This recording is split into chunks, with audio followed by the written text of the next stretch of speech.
Sa ngalan ng Ama at ng Anak at ng Espiritu Santo. Amen. Ang pagpapala ng ating Panginoong Hesukristo, ang pag-ibig ng Diyos Ama at ang makikipagkaisa ng Espiritu Santo naway sumainyong lahat. At sumaiyo rin. Ngayon po ay ating ipinagdiriwang ang dakilang kapistahan ng kalinis-linisang pagdilihi sa mahal na Birheng Maria. Mga kapatid, aminin natin ang ating mga kasalanan upang tayo'y maging marapat gumanap sa banal na pagdiriwang. Inaamin ko sa makapangyarihang Diyos at sa inyo mga kapatid, na lubha akong nagkasala sa isip, sa salita at sa gawa, at sa aking pagkukulang. Kaya isinasamo ko sa mahal na Birheng Maria, sa lahat ng mga anghel at mga banal, at sa inyo mga kapatid, na ako'y panalangin sa Panginoong ating Diyos. Tawaan tayo ng makapangyarihang Diyos, patawarin tayo sa ating mga kasalanan, at patnubayan tayo sa buhay na walang hanggan. Amen. Panginoon, kaawaan mo kami. Panginoon, kaawaan mo kami. Kristo, kaawaan mo kami. Kristo, kaawaan mo kami. Panginoon, kaawaan mo kami. Panginoon, kaawaan mo kami.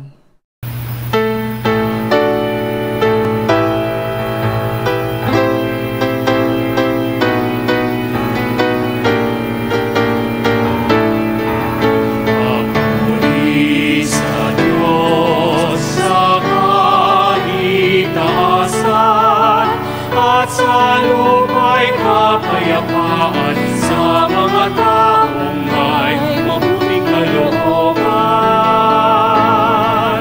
Pinupuri ka namin, dinarangal ka namin, sinasamba ka namin, niluluwalhati ka namin, pinasasalamatan ka namin, dahil sa dakila mo kalwalhatian,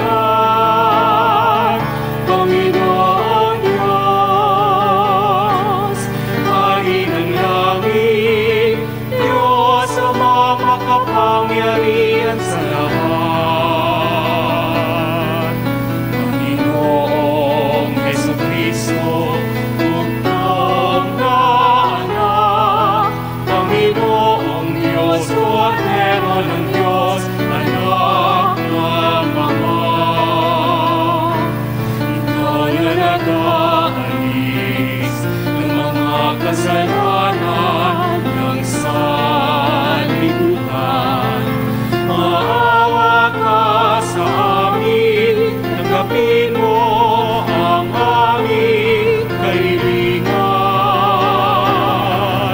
Ikaw na naluluklok sa kanan ng Ama, maawa ka sa amin, sapagkat ikaw lamang ang banal, ikaw lamang ang Panginoon. Ikaw lamang, O Hesukristo, kasama ng Espiritu Santo sa kalwalhatian ng Diyos Ama. Amen. Amen. Manalangin tayo. Ama naming makapangyarihan, para sa iyong anak ay inilaan mong maging marapat na tahanan ang mahal na Birheng ipinaglihing walang minanang kasalanan, at siya'y ibinukod mo para huwag madamay sa pagkamasawayin ng lahat. Pakundangan sa kamatayang aakuin ng iyong anak. Bilang tugon sa kanyang pagdalangin, loobin mong kami maging dalisay upang kami maging dapat na makadulog sa iyong harapan sa pamamagitan ni Hesukristo kasama ng Espiritu Santo magpasawalang hanggan. Amen. Magsiupo. Pagbasa mula sa aklat ng Henesis. Pagkakain ni Adan sa bunga ng puno, tinawag siya ng Panginoon at tinanong, "Saan ka naroon?" "Natakot po ako nang marinig ko kayong nasa hardin. Nagtago po ako sapagkat ako'y hubad," tugon ng lalaki. "Sinong may sabi sa iyong hubad ka?" Tanong ng Diyos. "Bakit? Kumain ka ba ng bungang ipinagbabawal ko? Kasi pinakain po ako ng babaeng ibinigay ninyo sa akin," tugon ng lalaki. "Bakit mo naman ginawa iyon?" Tanong ng Diyos sa babae. "Mangyari po'y nilinlang ako ng ahas, kaya ako natuksong kumain," tugon naman niya. At sinabi ng Panginoon sa ahas, "Sa iyong ginaway may parusang dapat, na tanging ikaw lang yaong magdaranas. Ikaw ay gagapang, ang hatol kong gawad, at alikabok ang pagkaing dapat. Kayo ng babae laging mag-aaway, binhimo't binhi niya'y laging maglalaban. Ito ang dudurog sa ulo mong iyan, at ang sakong niya'y ikaw ang tutuklaw." Eva ang itinawag ni Adan sa kanyang asawa, sapagkat ito ang ina ng sangkatauhan. Ang salita ng Diyos. Salamat sa Diyos.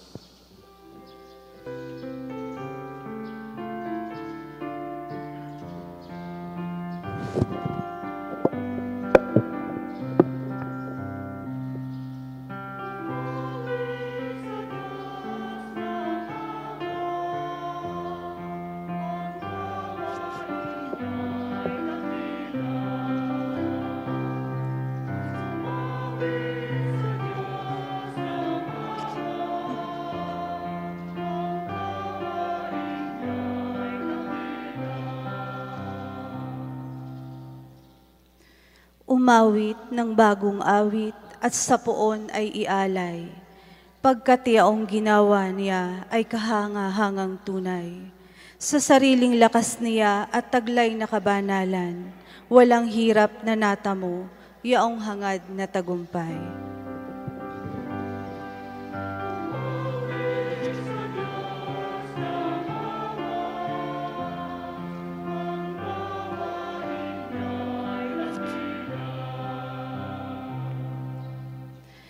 Ang tagumpay niyang ito'y siya na rin ang naghayag. Sa harap ng mga bansay, nahayag ang pagliligtas. Ang pangako sa Israel, lubos niyang tinupad.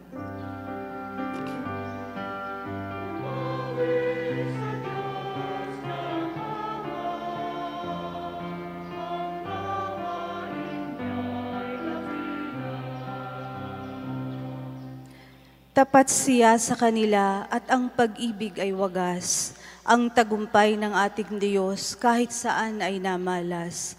Magkaingay na may galak, yaong lahat sa daigdig. Ang poon ay buong galak na purihin sa pag-awit.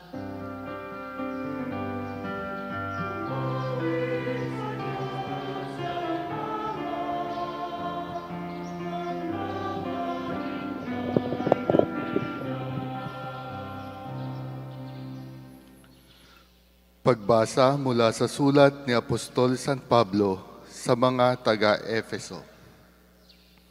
Magpasalamat tayo sa Diyos at Ama ng ating Panginoong Hesukristo. Pinagkalooban niya tayo ng lahat ng pagpapalang espiritual dahil sa ating pakikipag-isa kay Kristo. At sa atin ngang pakikipag-isang ito, hinirang na niya tayo bago pa nilikha ang sanlibutan upang maging banal at walang kapintasan sa harapan niya. Dahil sa pag-ibig ng Diyos, tayo'y kanyang itinalaga upang maging mga anak niya sa pamamagitan ni Hesukristo. Iyan ang kanyang layunin at kalooban. Purihin natin siya dahil sa kanyang kahangahangang pagkalinga sa atin sa pamamagitan ng kanyang minamahal na anak. At dahil kay Kristo, kami naging bayan ng Diyos na nagsagawa ng lahat ng bagay ayon sa kanyang panukala at kalooban. Nangyari ito nang kami hirangin niya noon pang una, kaming mga unang umasa kay Kristo, sa lalong ikadadakila niya. Ang salita ng Diyos. Salamat sa Diyos.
Sumainyo ang Panginoon. At sumaiyo rin. Ang mabuting balita ng Panginoon ayon kay San Lucas. Papuri sa iyo, Panginoon.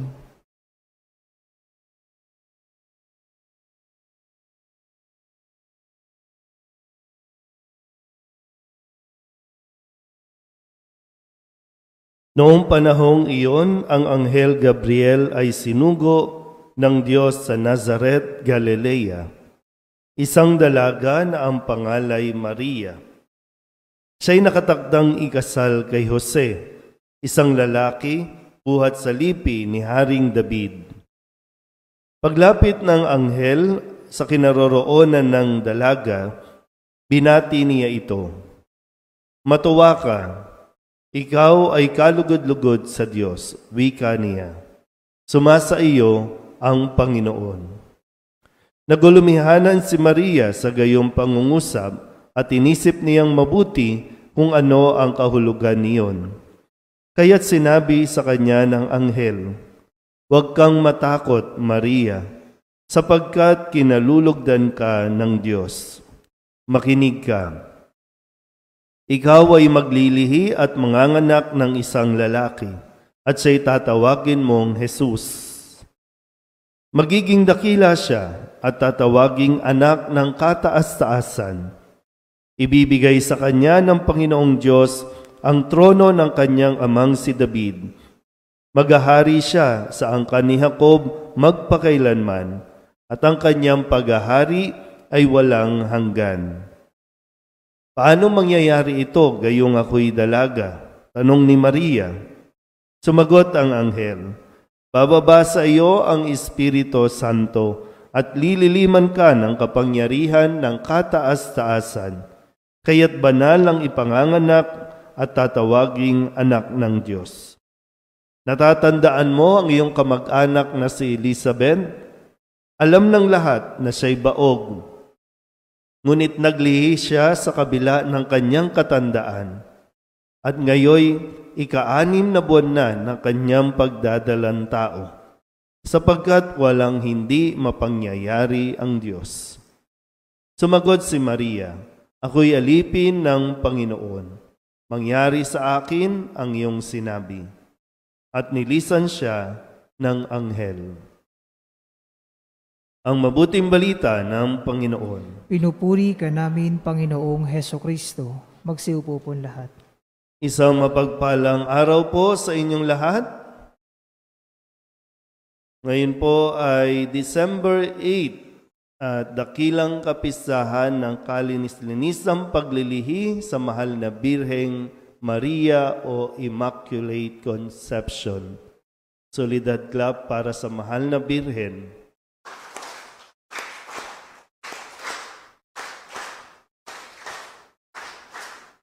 Linawin ko lang po ulit, no?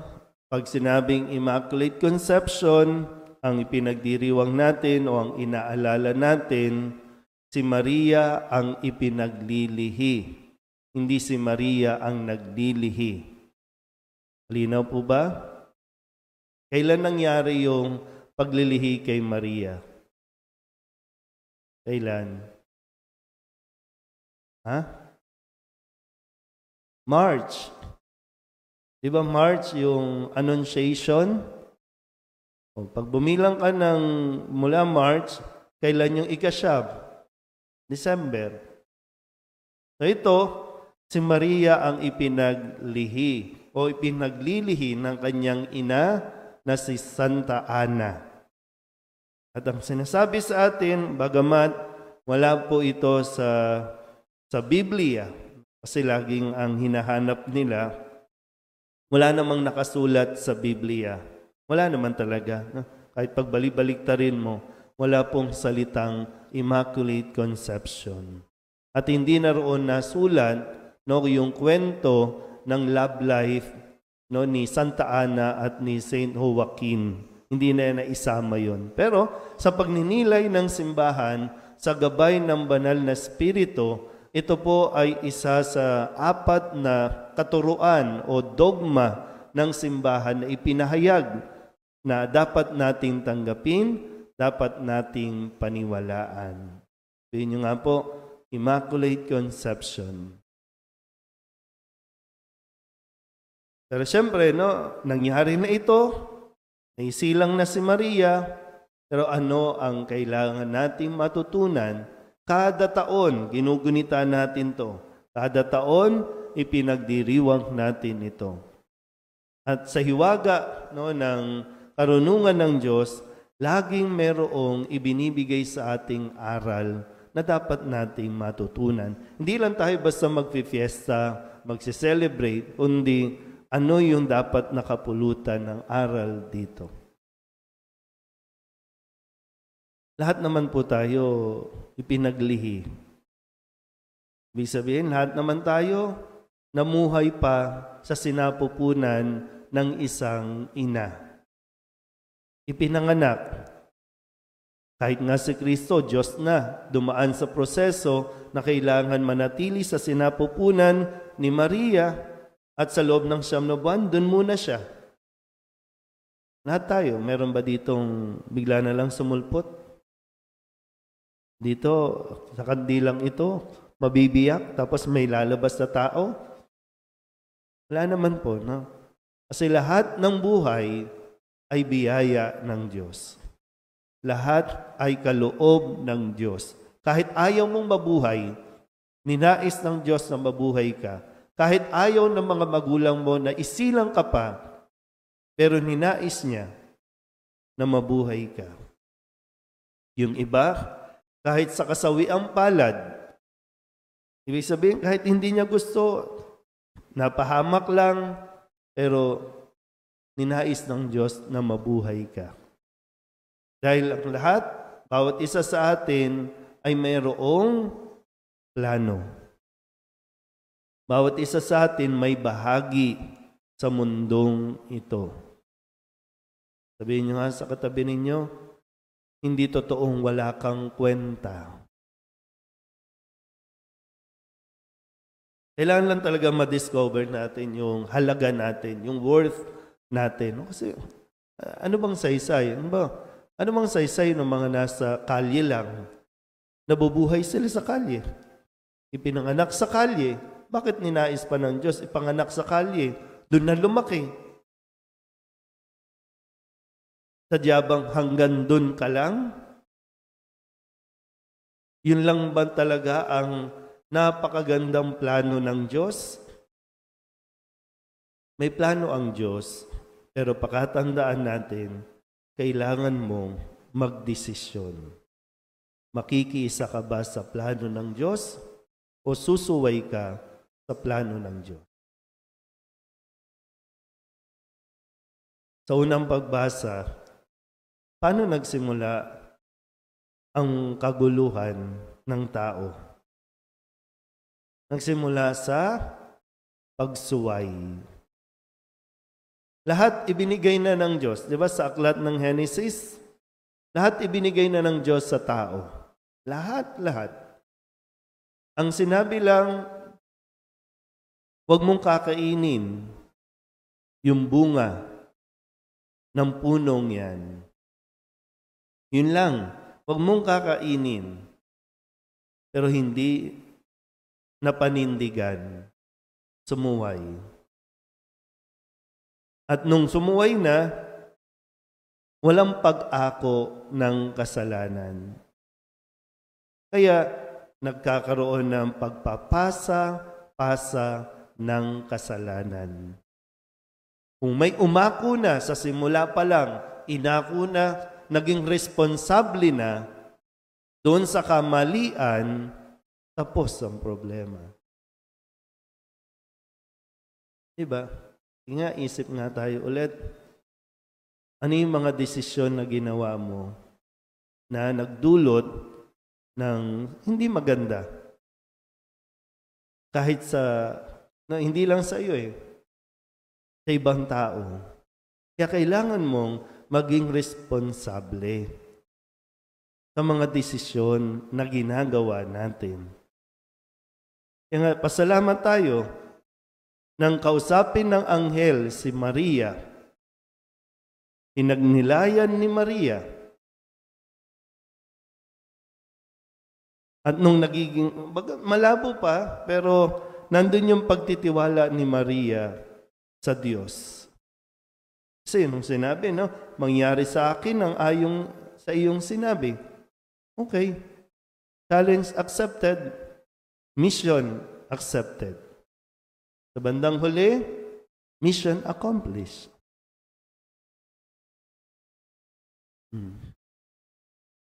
Ano yung mga desisyon natin?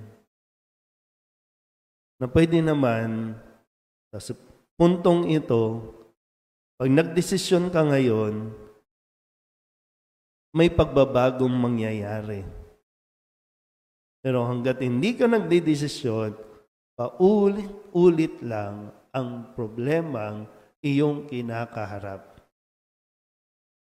At ang masakit, ipapasa mo pa, katulad ng virus, ikakalat mo pa ang problemang ikaw lang din naman talaga ang may gawa.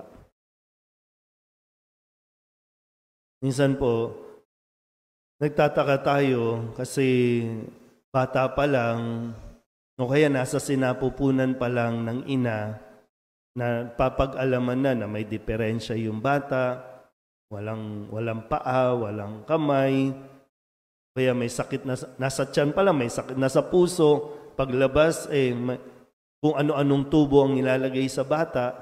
Bakit naggaganon? Isisisi natin sa Diyos. Ano bang ginawa nung nanay? Ano bang ginawa nung tatay? Bakit nagkaganon? Kaya nga, mahalaga yung sinapupunan ng mga babae. Bakit lalasunin? Ba't maglalagay ka ng mga chemicals dyan? Alam mong isang araw, may mamumuhay dyan, 9 na buwan. Kung polluted na yung sinapupunan, tapos paglabas pa sa mundong ito, polluted, kasi tamad tayong maglinis, ang kalat-kalat natin, ang dumi-dumi natin, pati ba naman yung tiyan ng nanay madumi? Minsan, buntis na, naninigarilyo pa. Buntis na, iinom pa.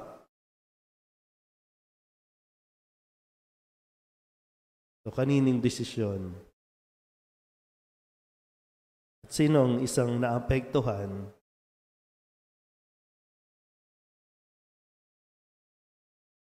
Magdesisyon. Sana, Sana sa tuwing naririnig nyo ang kalembang ng kampana, Mahalaga din po yun kasi yun yung paalala sa atin na kailangan tayong huminto. Kailangan tayong magdasal. At pagkatapos nun, panibagong buhay ang ating kakaharapin. Isip na mabuti, ha? Kasi mahirap naman po, na magdurusa ang ibang tao dahil sa iyong maling desisyon. Pero kung sakali po nagkamali tayo, nagsisimula ang pagtatama sa pagkakamali, sa pag-ako mismo ng pagkakamali natin. Nawa, sa tulong ng mahal na Birhen ng Solidad, sa tulong ng mahal na Birhen Maria na tinatawag nating Ina at Reyna, tayo po ay magpagabay sa Kanya tungo sa isang malinaw at tamang desisyon. Amen? Ipahayag natin ang ating pananampalataya. Sumasampalataya ako sa Diyos Amang makapangyarihan sa lahat, na may gawa ng langit at lupa. Sumasampalataya ako kay Hesukristo, iisang anak ng Diyos, Panginoon nating lahat. Nagkatawan tao siya lalang ng Espiritu Santo, ipinanganak ni Santa Maria Birhen, pinagpakasakit ni Poncio Pilato, ipinako sa krus, namatay, inilibing, nanaog sa kinaroroonan ng mga yumao, nang may 3 araw na buhay na magmuli, umakyat sa langit, naluluklok sa kanan ng Diyos Amang makapangyarihan sa lahat. Doon magmumulang paririto at huhukom sa nangabubuhay at nangamatay na tao. Sumasampalataya naman ako sa Diyos Espiritu Santo, sa banal na simbahang Katolika, sa kasamahan ng mga banal, sa kapatawaran ng mga kasalanan, sa pagkabuhay na muli ng nangamatay na tao, at sa buhay na walang hanggan. Amen. Sa kalinis-linisang paglilihi sa Kanya, nahayag si Maria bilang ikalawang Eva. Siya ang bagong simula ng Diyos para sa ating lahi. Sa ating pagpaparangal sa Kanya sa araw na ito, samahan natin siya sa pananalangin sa ating Ama at Lumikha. Ang ating itutugon, Panginoon, dinggin mo ang aming panalangin. Panginoon, dinggin mo ang aming panalangin.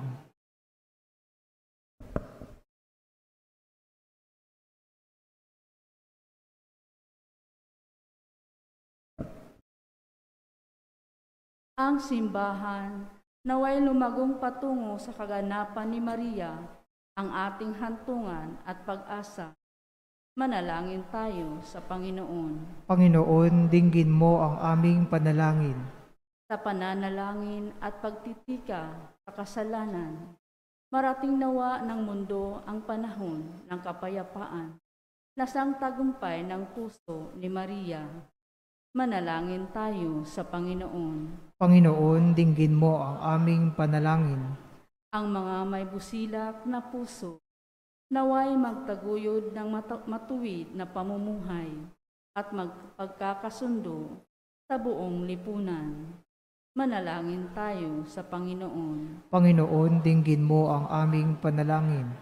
Tayo naway tulungan sa ating paglalakbay ni Maria na napupuno ng grasya. Manalangin tayo sa Panginoon. Panginoon, dinggin mo ang aming panalangin. Ang mga yumao, naway magdiwang ng walang katapusang kasama ni Maria at ng mga banal. Manalangin tayo sa Panginoon. Panginoon, dinggin mo ang aming panalangin. Dulog din natin sa Panginoon ang ating mga personal na kahilingan at mga panalangin para sa ating mga pamilya.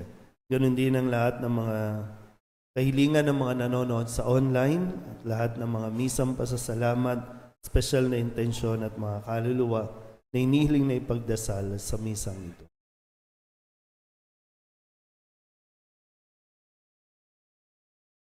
Ang lahat ng ito inihiling namin sa ngalan ng Kristong aming Panginoon. Amen.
Manalangin kayo mga kapatid upang paghahain natin ang kalugdan ng Diyos Amang makapangyarihan.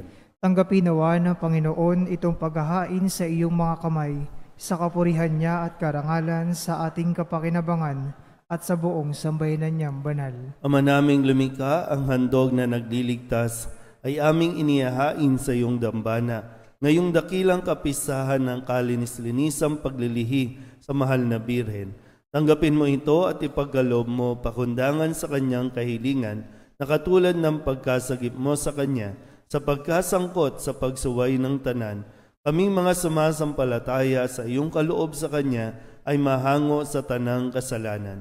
Iniluluhog namin ito sa pamamagitan ni Jesucristo kasama ng Espiritu Santo magpasawalang hanggan. Amen. Sumainyo ang Panginoon. At sumaiyo rin. Itaas sa Diyos ang inyong puso at diwa. Itinaas sa namin sa Panginoon. Pasalamatan natin ang Panginoong ating Diyos. Marapat na siya ay pasalamatan. Ama naming makapangyarihan, tunay ngang marapat na ikaw ay aming pasalamatan. Di mo itinulot masangkot sa dating pagsuway ang mahal na Birheng kabanal-banalan na iyong lubos sa kinalulugdan, upang sa anak mo'y siya ang magluwal. Sa kanya'y mababanaag ang sambayanang kabiyak na dalisay at walang bahid kataksilan, laang magbigay ng puspos kalinisan sa mga nananabik sa anak mong mahal, na korderong nag-aalis sa aming kasalanan. Ang mahal na Birhen nga'y iyong inilaang maging katuwang at tuwaran sa katapatan.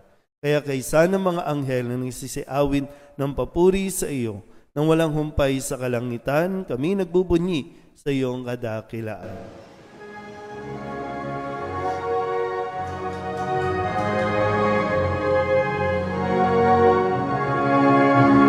Santo, Santo,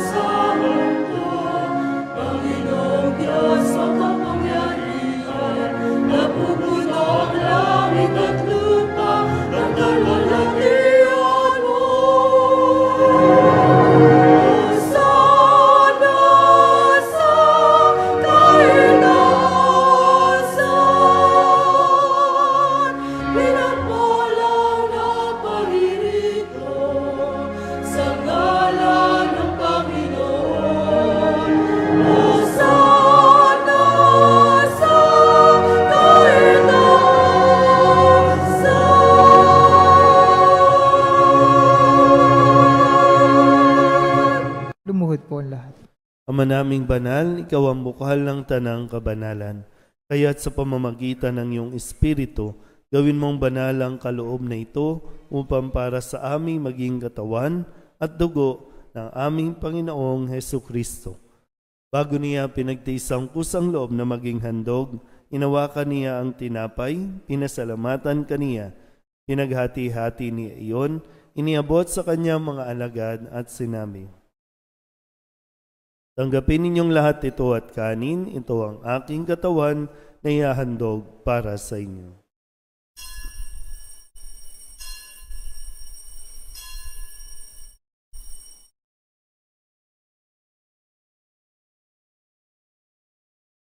Gayun din naman nang matapos ang hapunan, hinawakan niya ang kalis, muli kaniyang pinasalamatan.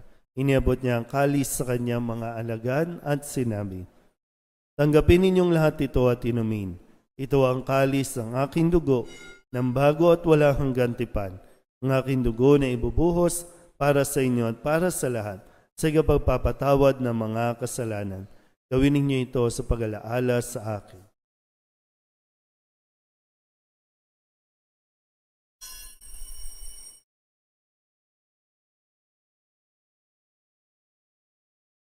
Ipagbunyi natin ang misteryo ng pananampalataya.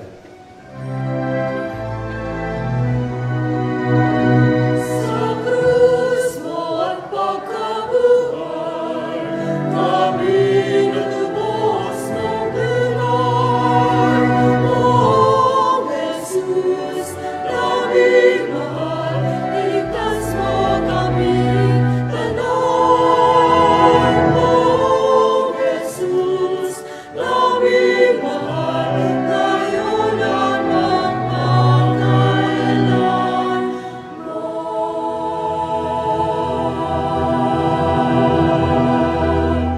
Ama, ginagawa namin ngayon ang pag-alaala sa pagkamatay at muling pagkabuhay ng iyong anak, kaya tiniaalay namin sa iyo ang tinapay na nagbibigay buhay at ang kalis na nagkakaloob na kaligtasan. Kami napapasalamat dahil kami iyong minarapan na tumayo sa harap mo para maglingkod sa iyo. Isinasamo namin kami magsasalo-salo sa katawan at dugo ni Kristo ay mabuklod sa pagkakaisa sa pamamagitan ng Espiritu Santo. Ama, lingapin mo ang iyong simbahang laganap sa buong daigdig. Puspusin mo kami sa pag-ibig kay San Francisco na aming Papa at ni Jose na aming Obispo at ng Tanang Kaparian. Alalahanin mo rin ang mga kapatid naming nahimlay na may pag-asang sila'y muling mabubuhay, gayon din ang lahat ng mga pumanaw. Tawaan mo sila at patuloyin sa iyong kaliwanagan. Tawaan mo at paghindapating kaming lahat na makasalo sa iyong buhay na walang wakas. Kaysa ng mahal na Birhen Maria na ina ng Diyos, ng kabiyak ng puso niyang sa San Jose. Kaysa ng mga apostol at ng lahat ng mga banal na namuhay dito sa daigdig ng kalugod-lugod sa iyo. May pagdiwang nawa namin ang pagpupuri sa ikararangal mo sa pamamagitan ng iyong anak na aming Panginoong Hesukristo. Sa pamamagitan ni Kristo, kasama niya at sa Kanya, ang lahat ng parangal at papuri ay sa iyo, Diyos Ama, makapangyarihan, kasama ng Espiritu Santo, magpasawalang hanggan.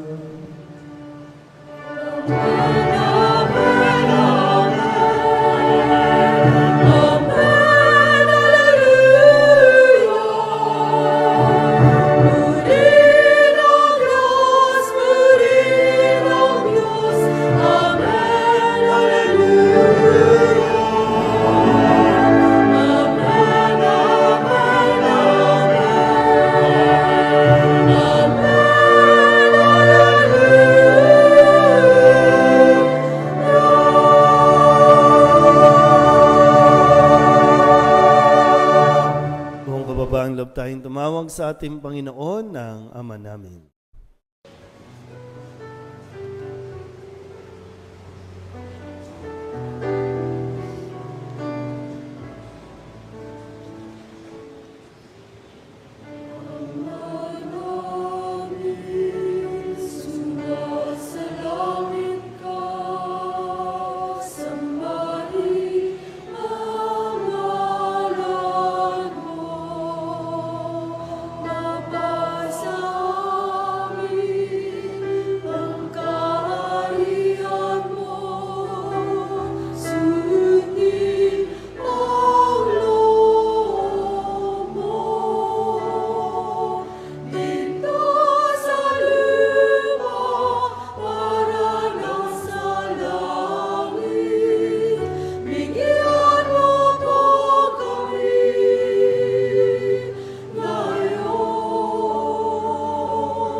Inihiling namin kami iadya sa lahat ng masama, pagkalooban ng kapayapaan araw-araw, iligtas sa kasalanan at ilayo sa lahat ng kapahamakan, samantalang aming pinananabikan ang dakilang araw ng pagpapahayag ng tagapagligtas naming si Jesucristo.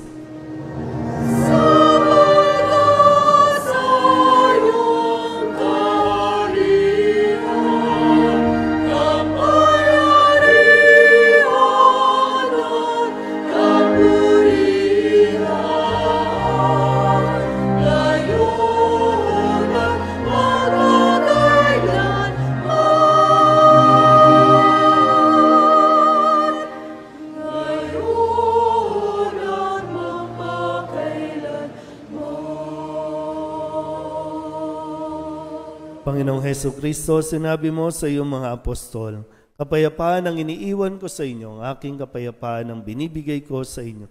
Tunghayan mo ang aming pananampalataya at huwag ang aming mga pagkakasala. Pagkalooban mo kami ng kapayapaan at pagkakaisa ayon sa iyong kalooban, kasama ng Espiritu Santo, magpasawalang hanggan. Amen. Ang kapayapaan ng Panginoon ay laging sumainyo. At sumaiyo rin. Magbigayan po tayo ng kapayapaan sa isa't isa.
Kordero ng Diyos, ito ang nag-aalis ng kasalanan ng sanlibutan. Mapalad ang mga inaanyayahan sa kanyang piging.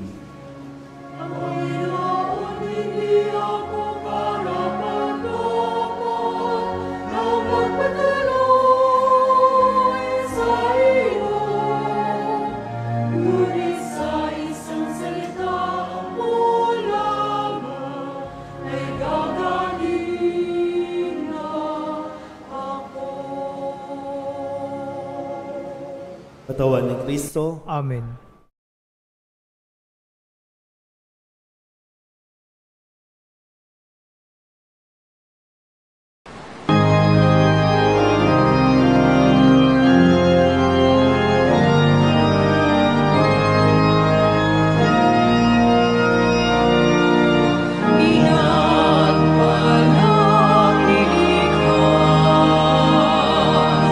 Ibinagli walang sa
Panalangin sa mahal na Birhen ng Imakulada Konsepsyon. O kalinis-linisang Birhen at mapagkandiling ina, buhat sa aming abang kalagayan at pagkakasadlak sa kasalanan. Ipinagmamakaamon namin sa iyo na pagdalita ang dinggin ng aming mga karaingan at tapunan kami ng suliyap ng mga mata mong maawain.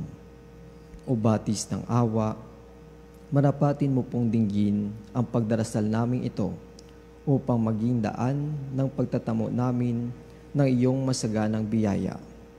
Hindi lamang para sa aming katawan, kundi lalong-lalo ng mga makasalanan at ikapapanuto nitong aming bayan, alang-alang sa walang hanggang kaluwalhatian ng Diyos.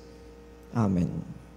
Mahal na Birhen ng Imakulada Konsepsyon, ipanalangin mo kami. Manalangin tayo.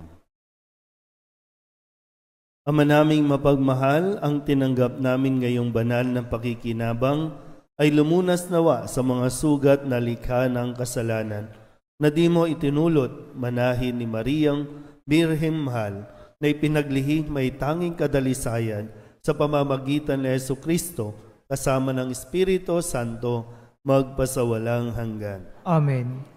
Sumainyo ang Panginoon. At sumaiyo rin. At pagpalain kayo ng makapangyarihang Diyos, Ama at Anak at Espiritu Santo. Amen. Tapos na ang banal na misa, umayo tayo sa kapayapaan ni Kristo. Salamat sa Diyos. Magandang umaga po. Magandang umaga dito, Father.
Jesus na siyang